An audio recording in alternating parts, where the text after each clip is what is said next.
They whisper of a man who walks the gray road, a path paved not with stone, but with the dust of forgotten dreams and the embers of burnt-out passions.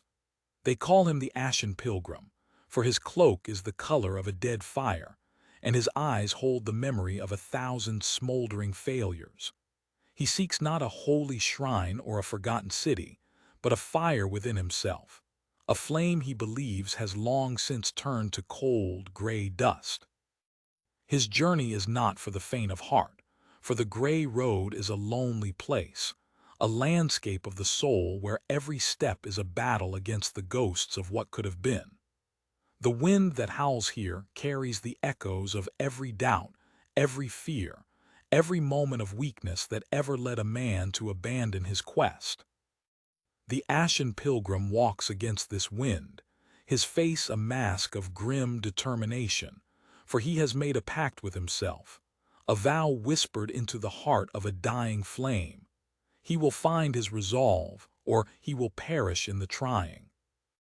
This is not a story of a man who was born a hero. This is the tale of a man who chose to become one, long after the world and he himself had given up hope.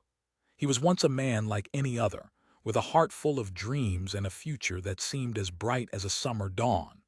But the world has a way of testing a man's spirit, of throwing him into the crucible until he either hardens into steel or shatters into a million pieces. The Ashen Pilgrim had shattered. He had known love and he had lost it. He had known success and he had watched it crumble into dust. He had known hope and he had felt it wither and die in the chilling frost of despair. For a time he had surrendered to the gray, allowing the ashes of his former life to bury him, to suffocate the last embers of his will. He had become a ghost in his own life, a silent observer of his own decay. But one day something shifted. Perhaps it was the sight of a single, defiant flower pushing its way through a crack in the scorched earth of his soul. Perhaps it was the echo of a forgotten promise, a whisper of the man he was meant to be. Whatever it was, a spark ignited in the darkness. It was a small, fragile thing, a flickering ember in a vast expanse of cold ash. But it was enough. He rose from the ruins of his life, a changed man. The fire that had once burned for passion and for glory now burned with a different kind of fuel, a relentless, unyielding resolve. He would not be defined by his failures. He would not be a prisoner of his past. He would walk the gray road, not as a penitent, but as a warrior. He would face the ghosts of his past, not with fear, but with a cold, hard defiance. He would learn to master the storm within, to harness the very winds of despair and turn them into a force that would propel him forward. His first lesson on the gray road came in the form of a relentless, biting wind that seemed to tear at his very soul. It was the wind of regret, carrying the voices of his past failures, the whispers of every wrong turn, every missed opportunity. The voices told him he was a fool to even try, that he was destined to fail, that the ashes he walked upon were the only legacy he would ever leave. At first, he stumbled, his resolve wavering under the onslaught. The weight of his past was a physical burden, threatening to crush him, to force him to his knees. He remembered the warmth of a hand he had let go, the taste of a victory he had not been strong enough to hold on to, the sound of a door closing on a future he had so desperately wanted. The pain was a living thing, a serpent coiling around his heart, squeezing the very life from him. He was tempted to give in, to lie down and let the ashes claim him, to become one with the gray landscape of his own making. But then he remembered the spark. He remembered the vow he had made to himself. He would not be broken. He would not surrender. He drew his cloak tighter around him, a symbolic gesture of shielding himself not from the cold but from the chilling touch of his own past. He closed his eyes and focused on his breath, a simple, primal rhythm that anchored him to the present moment. He could not change the past. He could not undo the mistakes he had made, but he could choose how he responded to them. He could let them be a chain that bound him to the gray, or he could forge them into a weapon. He chose the latter. He began to walk again, his steps slow but steady. With each step he named a failure, a regret, and with each name he acknowledged the pain but refused to be consumed by it. He accepted that the past was a part of him, a collection of scars that told the story of his journey. But scars were not wounds. They were proof that he had been wounded and that he had healed. He walked for days, the wind of regret his constant companion. But slowly something began to change. The voices began to lose their power. The pain began to lessen its grip. He was learning to distinguish between the pain of the past and the reality of the present. The past was a memory, a ghost. The present was a step, a breath, a choice. And in that choice he found a sliver of freedom. He realized that the wind was not his enemy. It was a teacher. It was forcing him to confront the demons he had tried so hard to bury. It was forcing him to find a strength he never knew he possessed. He learned to lean into the wind, to use its resistance to build his own inner fortitude. The gray landscape no longer seemed so desolate. He began to notice the subtle shades of color, the way the light played upon the ashen dunes, the resilient beauty of the occasional, hardy plant that managed to survive in this harsh environment. He was beginning to see that even in the grayest of landscapes, there was still life, still hope. His next lesson came in the form of a chasm, a deep, dark abyss that seemed to have no bottom. The gray road led directly to its edge, and there was no bridge, no other path. The chasm represented the leap of faith that every man must take at some point in his life. It was the moment when logic and reason fail, when the only thing that can carry you across is the unwavering belief in yourself, in your own ability to overcome the impossible. The Ashen Pilgrim stood at the edge of the chasm, the wind howling around him, the darkness below seeming to call to him to promise an end to his struggle. The voices of doubt, which had been quieted by his acceptance of the past, now returned with a vengeance. They told him he was not strong enough, that he would fall, that the chasm was his final, fitting resting place.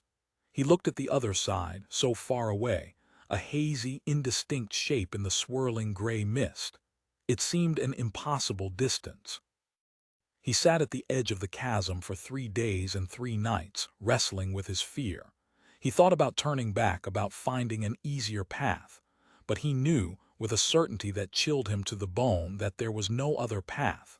The gray road was not a physical place. It was a journey within himself. The chasm was not a gap in the earth. It was a gap in his own belief.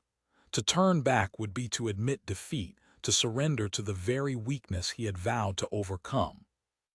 He remembered the stories of the ancient Stoics, of men who faced death with equanimity, who understood that the only thing they truly controlled was their own mind, their own response to the circumstances of their lives. He had no control over the chasm. He had no control over the distance he had to leap, but he had control over his fear. He had control over his decision. On the morning of the 4th day, he rose. He did not look down into the darkness. He did not look at the seemingly impossible distance to the other side. He looked within himself, to that small, flickering ember of resolve that had started him on this journey. He nurtured it with his breath, with his focus, with his unwavering commitment to his vow. He felt it grow, from a spark to a flame, from a flame to a raging fire. It was the fire of a man who had nothing left to lose and therefore nothing to fear. He took a running start, his feet pounding against the ashen ground, each step a declaration of his intent. He did not hope to make it. He did not wish to make it. He willed it. He launched himself into the air, his body a projectile of pure, unadulterated resolve. For a moment he was suspended between the two sides in a state of perfect, terrifying freedom. The wind roared in his ears and the darkness below yawned to receive him. But he did not falter. His eyes were fixed on the other side, his mind a laser beam of focus. He landed on the other side, stumbling but not falling, the breath knocked out of him, his heart pounding like a war drum. He had made it. He had faced the abyss and he had conquered it. The journey across the chasm had changed him. He walked with a new sense of confidence, a quiet assurance that came from having faced his deepest fears and emerged victorious. The gray road was still a challenging path, but it no longer felt like a punishment. It felt like a training ground, a place where he was being forged into the man he was always meant to be. He encountered other travelers on the road, lost souls who had succumbed to the gray, their eyes vacant, their movements slow and purposeless. He saw in them a reflection of his former self, and it strengthened his resolve to never go back to that place of despair. He tried to speak to some of them, to share the lessons he had learned, but they were too lost in their own internal storms to hear him. He realized that he could not save them. He could only save himself. And in doing so, he could become a beacon of hope, a silent testament to the fact that it was possible to walk the gray road and not be consumed by it. His final lesson came in the form of a mirror. It stood in the middle of the path, a perfect, polished surface that reflected not his physical appearance but the state of his soul. He looked into the mirror and saw the Ashen Pilgrim, a man of strength and resolve, his eyes clear and focused, his posture erect and defiant. But then the image shifted. He saw the man he had been before, the broken, defeated man who had surrendered to the gray. The image taunted him, reminding him of his weakness, of his failures, of the pain he had caused himself and others.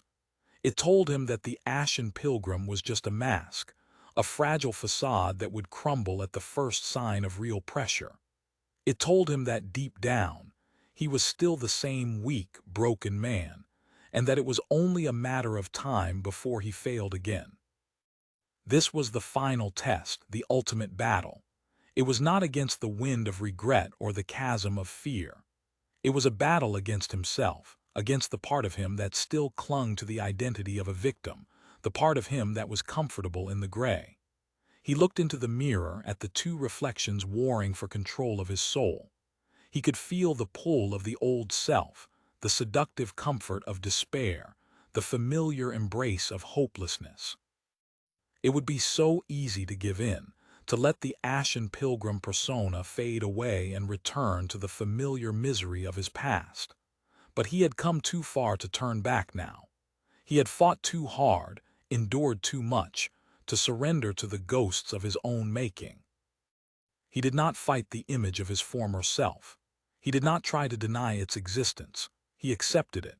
He acknowledged the pain, the weakness, the despair. He understood that it would always be a part of him, a shadow that would walk with him for the rest of his days, but he would not let it define him. He would not let it control him. He looked at the image of the broken man in the mirror and he spoke to it, not with anger or with hatred, but with a quiet, firm resolve. "You are a part of me," he said, his voice steady and clear, "but you are not me. I am the man who walked the gray road. I am the man who faced the wind of regret and did not break.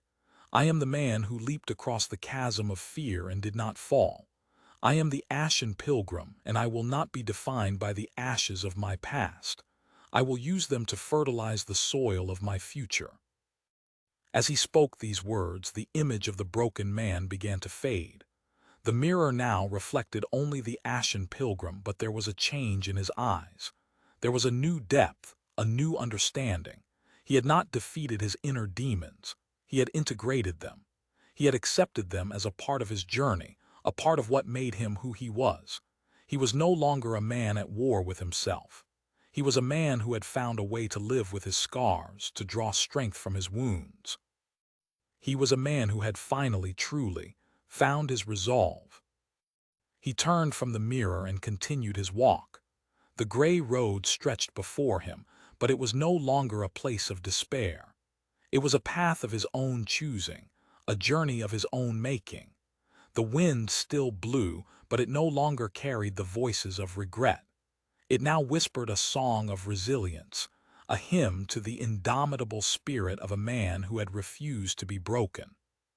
The landscape was still gray, but he now saw in it a stark, minimalist beauty, a canvas upon which he could paint the colors of his own future. The Ashen Pilgrim was no longer a name of shame, a brand of failure. It was a title of honor, a symbol of a man who had walked through the fire and emerged not burned but forged. He did not know what lay at the end of the gray road. He did not know if his journey would ever truly be over, but it no longer mattered. He was not walking to a destination. He was walking for the sake of the walk itself, for the joy of the struggle, for the quiet satisfaction of knowing that he was the master of his own soul, the captain of his own fate. The Ashen Pilgrim's journey is a metaphor for the journey that we all must take at some point in our lives. We all have our own gray roads to walk, our own winds of regret to face, our own chasms of fear to leap. We all have a broken version of ourselves that we must confront in the mirror. The question is not whether we will face these challenges. The question is how we will face them. Will we surrender to the gray, or will we find the spark of resolve within us and fan it into a flame? Will we be defined by our failures, or will we use them as stepping stones to a higher version of ourselves? The choice is ours. The path to relentless resolve is not an easy one. It is a path of constant struggle, of daily battles against the forces of doubt and despair. But it is also a path of incredible growth, of profound transformation. It is the path that leads to a life of meaning, of purpose, of unshakable inner peace. So I ask you, what is your gray road? What are the winds of regret that are holding you back? What is the chasm of fear that you are afraid to leap? And what will you say to the broken version of yourself when you meet it in the mirror? The answers to these questions will define the course of your life. Choose wisely.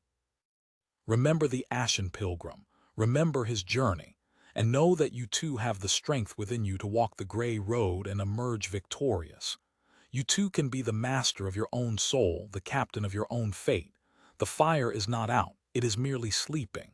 It is waiting for you to breathe life into it, to fan it into a raging inferno that will burn away the ashes of your past and illuminate the path to your future. The journey of 1,000 miles begins with a single step. Take that step. Today. Now. Your gray road awaits. What will you do? The choice is yours. The power is yours. The resolve is yours. Claim it. And as you walk your own path, as you face your own battles, know that you are not alone. There is a community of us, a brotherhood and sisterhood of modern-day pilgrims, all walking our own gray roads, all striving to become the best versions of ourselves. Share your story in the comments below. Let us know what your gray road looks like, what challenges you are facing. Your story could be the spark that ignites the flame in someone else. And together we can create a wildfire of resolve that will burn so brightly it will illuminate the world. This is not the end of the journey. It is just the beginning. The next chapter is yours to write. Make it a masterpiece. The path to unwavering resolve is not paved with grand gestures or a single, life-altering decision. It is forged in the crucible of 1,000 small choices, made every single day. It is the decision to get out of bed when the warmth of comfort and the whispers of mediocrity beckon you to stay. It is the choice to face a difficult task head-on, rather than succumbing to the sweet allure of procrastination. It is the discipline to push through the pain in the gym, to read a book when your mind craves the mindless distraction of the screen, to speak your truth when it is easier to remain silent. Each of these choices, in and of themselves, may seem insignificant, a single drop of water in the vast ocean of your life. But over time, these drops accumulate. They gather momentum. They become a relentless, unstoppable torrent that carves a new path, that shapes the very landscape of your character. The Ashen Pilgrim understood this. His journey was not a single, heroic leap across a chasm. It was a series of small, deliberate steps, each one a victory in its own right. He did not wake up one day and suddenly possess unwavering resolve. He built it, brick by brick, choice by choice. He learned to find a quiet satisfaction in the mundane, in the consistent application of effort, even when the results were not immediately apparent. He embraced the grind, the daily, unglamorous work that is the true foundation of all great achievements. He understood that the oak tree does not grow to its towering height overnight. It is the product of years of silent, persistent growth, of pushing its roots deeper into the earth, of reaching its branches ever higher towards the sun. He learned to be patient with himself, to celebrate the small victories, to forgive himself for the occasional stumble, and to always, always get back on the path. This is the secret that the world of instant gratification and overnight success stories so often obscures. True strength, true resolve is not a gift, it is a skill, and like any skill it must be practiced, it must be honed, it must be sharpened through constant, deliberate effort. There will be days when you feel weak, when the weight of the world seems too heavy to bear. There will be moments when you question yourself, when you wonder if you have what it takes. In those moments, it is crucial to remember the power of a single, small choice. You may not be able to conquer the entire mountain in a single day, but you can take one more step. You may not be able to silence all the voices of doubt, but you can choose to listen to the one, quiet voice of resolve that whispers, "Keep going." Think of your resolve as a muscle. The more you use it, the stronger it becomes. Every time you choose the path of discipline over the path of ease, you are doing a repetition. Every time you face a fear, you are adding another plate to the bar. And just like in the gym, there will be days when you are sore, when you are tired, when you don't feel like showing up. Those are the most important days. Those are the days that separate the amateur from the professional, the dabbler from the master.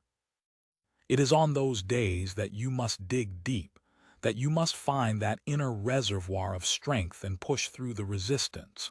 For it is in the struggle that the growth occurs. It is in the fire of adversity that the steel of your character is forged. Do not be discouraged if you do not see immediate results. The path to mastery is a marathon, not a sprint. There will be plateaus, there will be setbacks, there will be times when you feel like you are going in circles. This is all part of the process. The key is to never lose sight of the long-term vision, to never forget the man or woman you are striving to become. Keep your eyes on the horizon, but keep your focus on the next step. Do not be overwhelmed by the enormity of the task. Break it down into small, manageable chunks, and then execute with a relentless, unwavering consistency. The Ashen Pilgrim did not concern himself with the end of the gray road. He knew that to do so would be to invite overwhelm and despair. Instead, he focused on the single step he was taking in that present moment. He focused on the rhythm of his breath, on the feel of the ashen ground beneath his feet, on the quiet, determined beat of his own heart. He found a sense of peace in the process, a sense of purpose in the struggle. He learned to love the journey, not just the destination. And in doing so, he discovered a profound truth. The journey is the destination. The man he was becoming with each step was the true prize. So I urge you to embrace the small choices, to find the beauty in the daily grind, to cultivate the discipline of consistency. Do not wait for a bolt of lightning to strike you with motivation. Do not wait for a grand, cinematic moment to begin your transformation. Begin now, in this very moment. With the next choice you make, choose the path of strength, choose the path of discipline, choose the path of resolve, and then make that same choice again and again and again. And before you know it, you will look back and you will not even recognize the person you used to be. You will have walked your own gray road. You will have forged your own unwavering resolve. You will have become the master of your own destiny. The power is not out there somewhere. It is right here, right now, in the palm of your hand. It is in the choice you are about to make. What will it be? The answer to that question will determine everything. Make it a good one. Make it a choice that the future, stronger, more resolute version of yourself will thank you for. Make it the choice of a warrior. Make it the choice of a king. Make it the choice of a god. The power is yours. Use it.